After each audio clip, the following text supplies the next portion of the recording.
पुराने समय की बात है। एक छोटे से गांव में रामू नाम का एक किसान रहता था। रामू बहुत परिश्रमी और मेहनती था।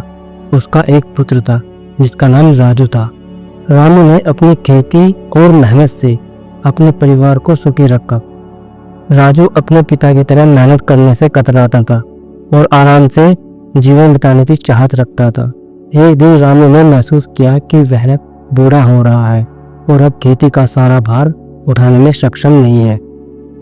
उसने राजू को खेती की जिम्मेदारी सौंपने का निर्णय लिया, लेकिन राजू को खेती की कठिनाइयों का ज्ञान नहीं था और उसने खेती का काम करने से इनकार कर दिया। उसने कहा, पिताजी, मुझे यह कठिन काम नहीं करना है, यह मेरे बस की बात नहीं है। रामू ने सोचा कि उसे अपने बेटे को एक महत्वपूर्ण सीख देने की जरूरत है। उसने राजू को खेत में एक पुरानी गाड़ी के पास बुलाया और कहा, देखो बेटा, इस गाड़ी को चलाना आसान नहीं है। इसके पुराने पहिए हुए हैं और यह चलने में कठिनाई पैदा करती है। अगर हम इसे चलाना चाहते हैं तो हमें इसके पहियों को ठीक करना होगा। राजू ने कहा, तुम इस गाड़ी के पहियों को बदल दो और फिर इसे चलाने की कोशिश करो। राजू ने पहियों को बदलने का काम शुरू किया और उसे बहुत कठिनाई हुई। उसे पसीना आ गया, हाथों में छल्ले पाड़े गए, लेकिन उसे हार नहीं मानी। आखिरकार उसने पहियों को ठीक कर लिया और गाड़ी को चलाने में सफल हुआ। रामू ने कहा, देखो बेटा, यह गाड़ी हमारी खेती की तरह है। अगर हम इसे सही तरह से देखभाल नहीं करेंगे और मेहनत नहीं करेंगे तो यह नहीं चलेगी, लेकिन जब तुमने प्रयास किया और मेहनत की तो तुमने इसे चलाने में सफलता पाई। राजू ने अपने पिता की बात को समझा और खेती के काम को गंभीरता से लिया।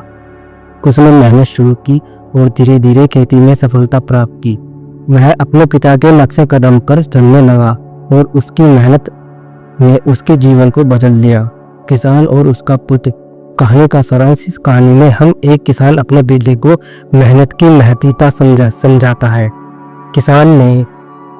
रामू ने अपने बेटे राजू को सिखाया कि बिना मेहनत और प्रयास के जीवन में सफलता प्राप्त नहीं की जा सकती। आज की हमारी ये कहानी इस बात पर जोर देती है कि जीवन में कठिनाइयों का सामना करने और मेहनत करने से ही हम अपने लक्ष्य को प्राप्त कर सकते हैं। किसान और उसका पुत्र कहानी से नैतिक शिक्षा की बात करें तो मैं कहूँगा कि मेहनत और परिश्रम के बिना जीवन में कोई भी लक्ष्य प्राप्त नहीं किया जा सकता। हर कठिनाई का समाधान होता है, बशर्ते हम उसे हल करने का प्रयास करें और अपने प्रयासों में विश्वास रखें। किसान और उसका पुत्र कहानी के महत्वपूर्ण बिंदु में कहते डाला बिंदु है परिश्रम का महत्व, अर्थात जीवन में हर कार्य को सफल बनाने के लिए मेहनत और परिश्रम आवश्यक है। दूसरा है कठिनाइयों का सामना, अर्थात जीवन में आने वाली कठिनाइयों से भागने की बजाय उनका सामना करना और समाधान निकालना चाहिए।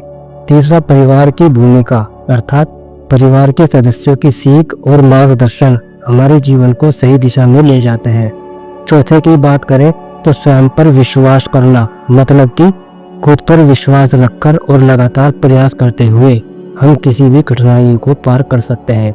और अंत में जिम्मेदारी और अनुशासन मतलब अपने कर्तव्यों और जिम्मेदारियों को समझकर अनुशासन के साथ काम करना चाहिए। इस कहानी के माध्यम से हम जान सकते हैं कि कैसे मेहनत और सही मार्गदर्शन से किसी भी चुनौती को पार किया जा सकता है और जीवन में सफलता प्राप्त की जा सकती है। अगर आपको आज की ये मोटिवेशन स्टोरी पसंद आई है तो अवनीश विद बुद्धा चैनल को सब्सक्राइब जरूर करें, साथ ही वीडियो को शेयर जरूर करें। इसी के साथ मैं अवनीश कुमार आपसे विदा लेता हूँ। नमस्कार दोस्तों।